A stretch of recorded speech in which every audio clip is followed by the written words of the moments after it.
नालंदा का इतिहास 5वीं शताब्दी से शुरू होता है। इस साइट पर मिली एक मोहर से जिसमें एक राजा का चित्र बना हुआ था। नॉर्थ ईस्ट इंडिया के रूलर्स नालंदा के लिए फंड जमा करने के लिए गांव तक दान में देते थे। तो राजा हर्षवर्धन ने खुद 100 गांव दिए और इनमें से हर एक गांव के 200 परिवारों को ये कहा गया कि वे संस्था के भिक्षुओं को चावल, मक्खन और दूध जैसी जो भी जरूरी चीजें हैं वो दी जाए। इसके अलावा चीन के स्कॉलर्स की सहायता के लिए एक खास फंड भी तैयार किया गया। इन गुरिड्स ने 1197 से लेकर 1206 के बीच भारत पर कई आक्रमण किए।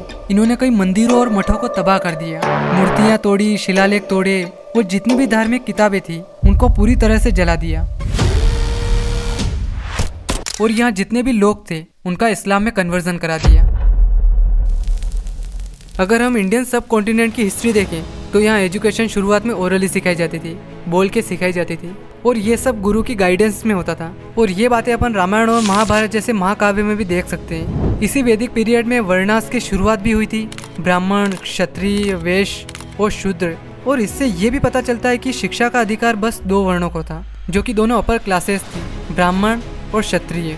ब्राह्मण स्क्रिप्चर्स और रिलीजन पढ़ते थे और क्षत्रिय को वॉरफेयर के लिए तैयार किया जाता था। और बाकी 2 वर्णों को इतनी छूट नहीं थी। जैसे कि जब आप कर्ण का देखें तो उसको स्क्रिप्चर्स और शस्त्र ज्ञान दोनों सीखना था, तो उसने वो सीखने के लिए परशुराम से ये कहा कि मैं ब्राह्मण हूँ, जबकि था वो लोअर क्लास से। विद्या अपने गुरु से झूठ बोलने वाले के काम नहीं आती कर्ण। मैंने क्या झूठ बोला गुरुवर? तुम ब्राह्मण नहीं हो सकते। कौन हो तुम? यानी इस समय के आसपास लोअर क्लासेस को शिक्षा का अधिकार था ही नहीं। और प्राचीन भारत में शिक्षा की शुरुआत थोड़ी लेट शुरू हुई, क्योंकि 600 साल पहले यानी 2000 BC में इजिप्ट में फॉर्मल स्कूल्स बन चुके थे और ये दुनिया के सबसे पहले स्कूल थे। इसके बाद चाइना में भी इसी वक्त के आसपास स्कूल्स ओपन हो चुके थे, रूलर्स याओ और शून के अंडर में। अब मिडिल एजेस में यानी फर्स्ट मिलेनियम और उससे पहले की कुछ सेंचुरीज में नालंदा, तक्षशिला, उज्जैन और विक्रमशिला जैसे विश्वविद्यालय में एजुकेशन को बहुत ज़्यादा बढ़ावा दिया गया। इन यूनिवर्सिटीज़ में art, architecture, painting, logic, mathematics, grammar, philosophy, astronomy, literature, अर्थशास्त्र और मेडिसिन ये सब पढ़ाया जाता था। हर विश्वविद्यालय किसी एक खास बात के लिए जाना जाता था, यानी किसी एक विषय पर बहुत ज़्यादा जोर दिया जाता। जैसे तक्षशिला में मेडिसिन की स्टडी पर, उज्जैन में एस्ट्रोनॉमी और नालंदा जो कि नॉलेज का सबसे बड़ा सेंटर था। और इस वक्त तक भारत में कुछ ऐसा था कि एजुकेशन फ्री ऑफ कॉस्ट थी। कहीं कहीं पर तो जब राजा फंड नहीं देता था तो आसपास के लोग फंड जमा करते थे। यहाँ पर आम लोगों की बात हो रही है, जैसे कि मंदिरों में डोनेशन दिया जाता है उसी तरह ऐसे ही विश्वविद्यालयों में पैसे इकट्ठे करके डोनेशन दी जाती थी, वहाँ पर रहने वाले स्टूडेंट्स के लिए और टीचर्स के लिए भी। यहाँ की आम परंपरा बताती है कि नालंदा वर्ड नागा से आया है, जिसका नाम नालंदा था। और महाविहार शब्द संस्कृत और पाली टर्म दोनों है, जिसका मतलब होता है ग्रेट विहार यानी शिक्षा का केंद्र या फिर बौद्ध मठ। नालंदा के आसपास की साइट्स जैसे कि लगभग 3 किलोमीटर दूर जुहा फर्दी साइट पर आर्कियोलॉजिकल खुदाई से काले बर्तन और दूसरी चीज़ें मिली है। कार्बन डेटिंग की तो पता चला कि ये चीज़ें लगभग 1200 BC की है, यानी बुद्ध और महावीर के जन्म से भी पहले की। फर्स्ट मिलेनियम BC तक नालंदा मगध साम्राज्य की राजधानी राजगृह से जुड़ा हुआ था और कहा जाता है कि ये प्राचीन व्यापार मार्गों का हिस्सा था। और बुद्धिस्ट के जो शुरुआती ग्रंथ हैं वो कहते हैं कि बुद्ध ने नालंदा नाम के एक नज़दीकी शहर का दौरा किया था, जिसके बाद उन्होंने पास के पावरिका नाम के एक आम के बगीचे में कई लेक्चर्स भी दिए। और उनके 2 मेन डिसाइपल्स में से एक शरीपुत्र का जन्म भी इसी जगह हुआ और बाद में उन्हें यही निर्वाण प्राप्त हुआ। और ऐसा कहा जाता है कि सम्राट अशोक ने उनके सम्मान में नालंदा में सारीपुत्र स्तूप बनाया था। अब पहले क्या था कि मॉन्क्स ट्रेवल करते थे एक जगह से दूसरी जगह नॉलेज के लिए। ये चीज़ों को इकट्ठा करते थे, सीखते थे और फिर अपने देश ले जाते थे। तो ऐसे ही एक चाइनीज बुद्धिस्ट मॉन्क फेक्सियन भारत आए सिल्क रूट के जरिए। टाइम था 399 से 412 CE, जिसमें से ये भारत में 10 साल रहे, क्योंकि ये बौद्ध ग्रंथ लेने आए थे। और इस पर उन्होंने अपनी पूरी जर्नी के बारे में लिखा भी। इसको पढ़ के इनके बाद कई बुद्धिस्ट चाइना से भी आए और कोरिया से भी। अब ये भारत में 10 साल रहे, जिसमें से इन्होंने नालंदा को भी विजिट किया था। लेकिन इन्होंने अपने यात्रा वृतांत में किसी मठ या विश्वविद्यालय का जिक्र किया ही नहीं। यानी कि जब ये यहाँ आए तो यहाँ कोई यूनिवर्सिटी थी ही नहीं, एक्चुअल में इस वक्त के आसपास बनी ही नहीं थी।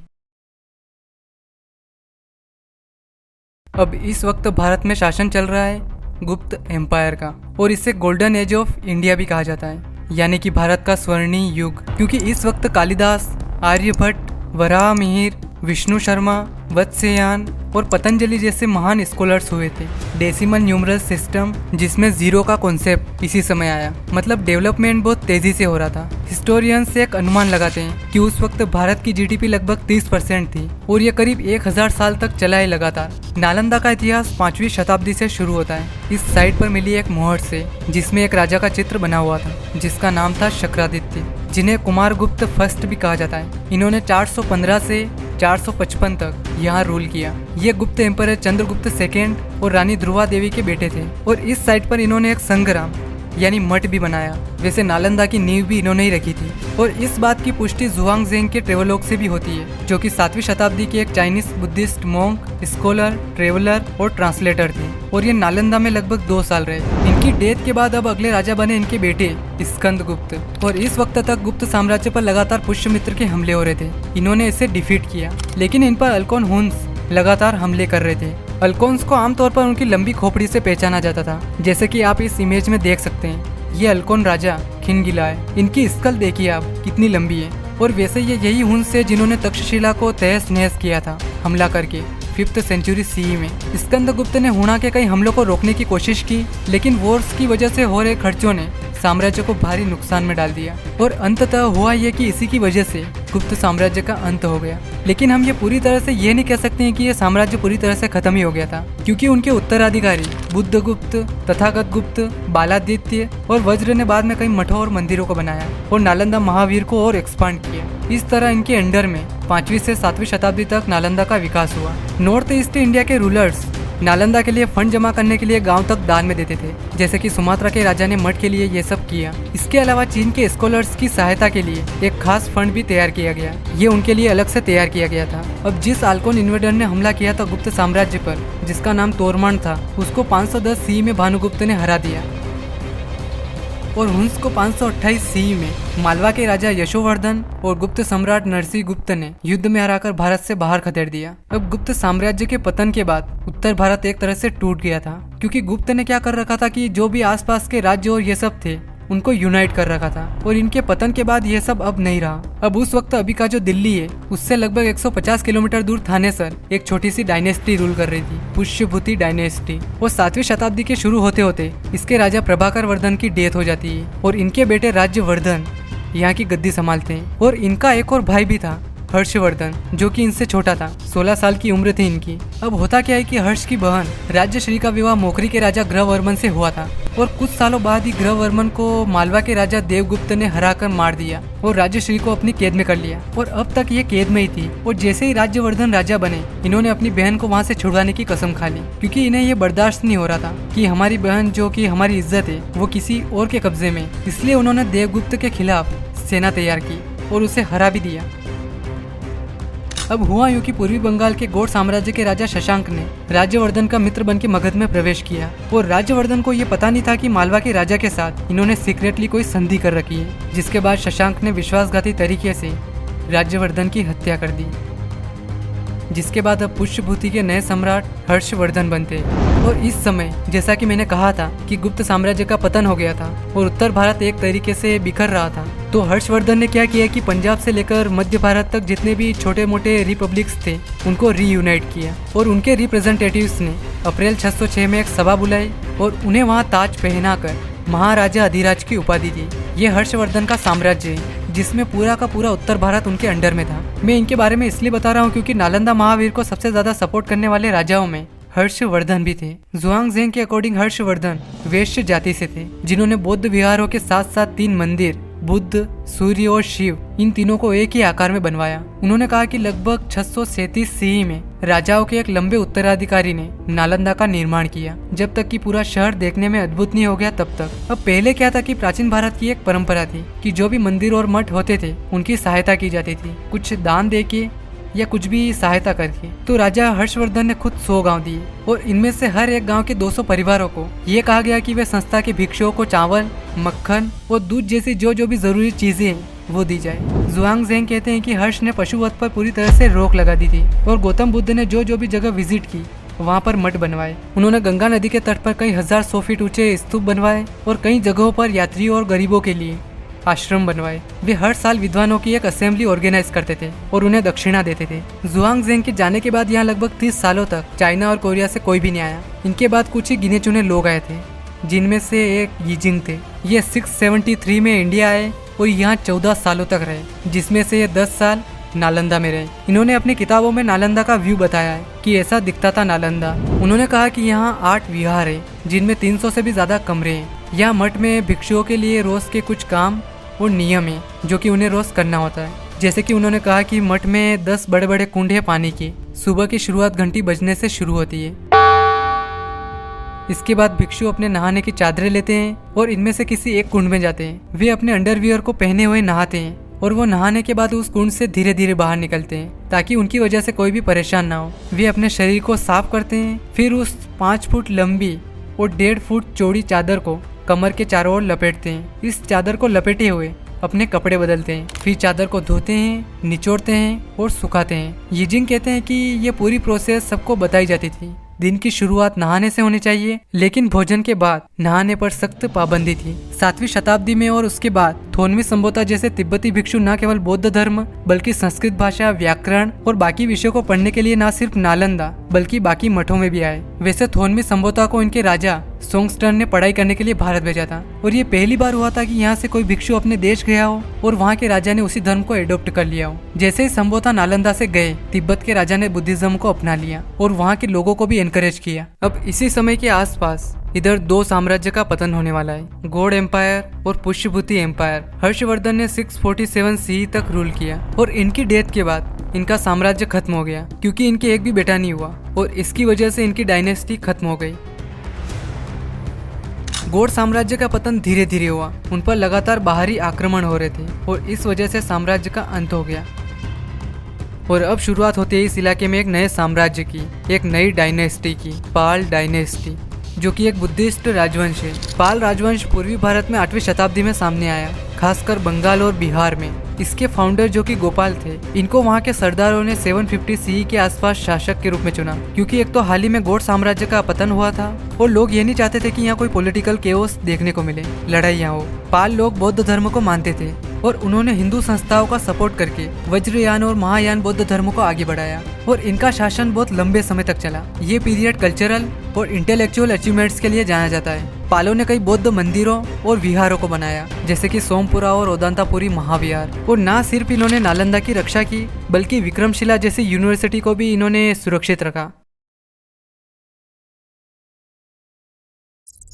अब 11वीं शताब्दी में गौर के पहाड़ों में एक कबीला रहता था जिन्हें गुरिड्स कहा जाता, जो कि शायद पेगनिज्म को फॉलो करते हैं। अब यहाँ 1011 में महमूद गजनवी ने, जो कि गजनवी राजवंश का था, उसने यहाँ हमला किया और यहाँ जितने भी लोग थे उनका इस्लाम में कन्वर्जन करा दिया। अब लगभग कई सालों तक गजनवी इन पर जो है वो रूल कर रहे थे, लेकिन 1149 में गजनवी राजा बहराम शाह ने वहाँ के लोकल गुरिड लीडर कुतुब अल दिन मोहम्मद को जहर दे दिया, जिसके बाद उसके भाई सैफ अल दिन सूरी ने इसका इलाज करवाया। इसका बदला लेने के लिए सैफ ने अपने लोगों को तैयार किया और गजनी की ओर आगे बढ़ गया और उसने बहराम शाह को हरा दिया।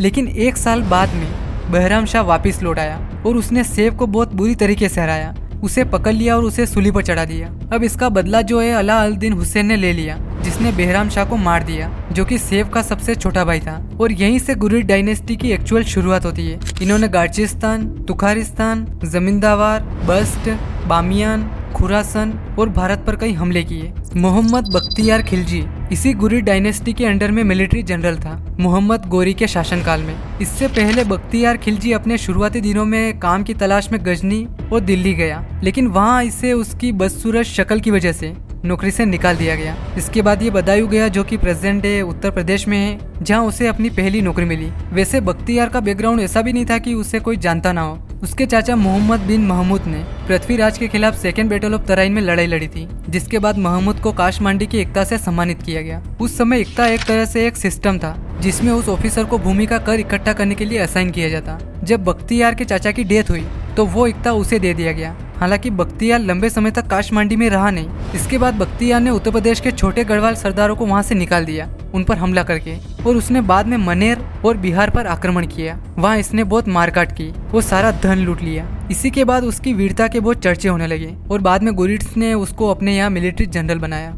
इन गुरिट्स ने 1197 से लेके 1206 के बीच भारत पर कई आक्रमण किए। इन्होंने कई मंदिरों और मठों को तबाह कर दिया, मूर्तियां तोड़ी, शिलालेख तोड़े और जितनी भी धार्मिक किताबें थी उनको पूरी तरह से जला दिया। 1920 और 21 के दौरान इस साइट पर आर्कियोलॉजिकल खुदाई की गई और यहाँ की सबसे ऊपरी सतह पर राख की मोटी परत मिली। इससे ये पता चलता है कि नालंदा में भयंकर आग लगी थी। और ये सब किसने किया था? मोहम्मद बख्तियार खिलजी की सेना ने। इन्होंने 1200 सी में इस जगह को लूटा और नालंदा को पूरी तरह से खत्म कर दिया। मिनाज ई सिराज की तबाकत ई नसीरी में ओदांतापुरी विहार को किस तरह से इन्होंने नष्ट किया, ये सब इन्होंने इसमें बताया है। इसके अलावा तिब्बत के रिकॉर्ड्स ये नालंदा में हुई घटना के सेकेंड सोर्स है कि 12वीं शताब्दी के अंत और 13वीं शताब्दी के समय में क्या क्या हुआ था यहाँ। ये सोर्स कहते हैं कि नालंदा और विक्रमशिला मठ जैसे आसपास के मठों के भिक्षु जो इस नरसंहार से बच गए वो तिब्बत भाग गए। इन रिकॉर्ड्स में सबसे यूजफुल रिकॉर्ड तिब्बत के तीर्थयात्री धर्म स्वामीन की बायोग्राफी है, जिसे 1936 में खोजा गया और यह तिब्बती लिपि बसदूस यीक शैली में लिखी गई है। ये इसलिए काम की है क्योंकि धर्म स्वामी ने 13वीं शताब्दी में अपनी लर्निंग के दौरान भागे हुए भिक्षुओं और स्कॉलर्स से मुलाकात की थी। इन्होंने कहा कि नालंदा का विनाश कोई दुर्घटना या गलतफहमी नहीं है, बल्कि इसको तबाह किया गया था। इनके हिसाब से तुरुष्क का कालुक ने लगभग 1293 से 1205 तक यहाँ हमला किया था, जिसमें तुरुष्का के सैनिकों ने एक मठ को जमीन पर गिरा दिया और पत्थरों को गंगा नदी में फेंक दिया। इसी बुक के चैप्टर नंबर 10 में लगभग 1235 के नालंदा को डिस्क्राइब किया गया है। धर्म स्वामी कहते हैं कि ये काफी डैमेज और वीरान था। यहाँ पर हुई तबाही के बाद और खतरों के बावजूद कुछ लोग फिर से इकट्ठे हुए और नालंदा में शैक्षिक गतिविधियों को फिर से शुरू किया, लेकिन बहुत छोटे पैमाने पर। और जयदेव नाम के एक धनी ब्राह्मण ने इसके लिए दान भी दिया। जो भी भिक्षु बचे थे उनको बोध गया के पितिपति, जो कि वहाँ का एक लोकल राजवंश था, उसने उन्हें सुरक्षा दी, जिसके राजा बुद्धसेन थे। पिथिपति बोध गया में 11वीं से 13वीं शताब्दी तक मगध के इलाके को रूल कर रहे थे। रिलीजियस स्टडीज और हिस्ट्री के स्कॉलर जोहान एल्वस कोक का कहना है कि यह कहना पूरी तरह से गलत है कि नालंदा का अंत अचानक से या लगभग 1202 तक पूरी तरह से हो गया था, क्योंकि 13वीं शताब्दी तक भी इसमें कुछ स्टूडेंट्स पढ़ रहे थे। ये आगे कहते हैं कि यह कहना गलत है कि भारत में बौद्ध धर्म 13वीं या 14वीं शताब्दी या उससे पहले ही एंड हो गया था, खत्म हो गया था, क्योंकि बुद्ध धर्म भारत में कम से कम 17वीं शताब्दी तक जीवित रहा। नालंदा महाविहार की व्यवस्थित खुदाई 20वीं शताब्दी की शुरुआत में स्टार्ट हुई थी, जिसको ASI यानी आर्कियोलॉजिकल सर्वे ऑफ इंडिया ने कंडक्ट किया था, जिसका पहला फेज 1915 से 1937 तक हुआ और दूसरा फेज 1974 और 1982 के बीच हुआ, जिसको David Spooner, Hiranand Shastri, Palak Shah, J. Page, M. Qureshi, GC Chandra, N. Nazim और अमलनंद घोष जैसे आर्कियोलॉजिस्ट के अंडर में करवाया गया। खुदाई में 11 मठ और 6 मंदिर मिले जो कि ईंटों से बने हुए थे। इसके अलावा मूर्तियां मिली जो कि पत्थर से, ब्रोंज से और प्लास्टर से बनी हुई थी। इसके अलावा कॉपर प्लेट्स, शिलालेख, सिक्के और मिट्टी के बर्तन भी मिले। तो ये थी कहानी नालंदा महाविहार की। उम्मीद है आपको वीडियो इन्फॉर्मेटिव लगा होगा। बहुत बहुत धन्यवाद।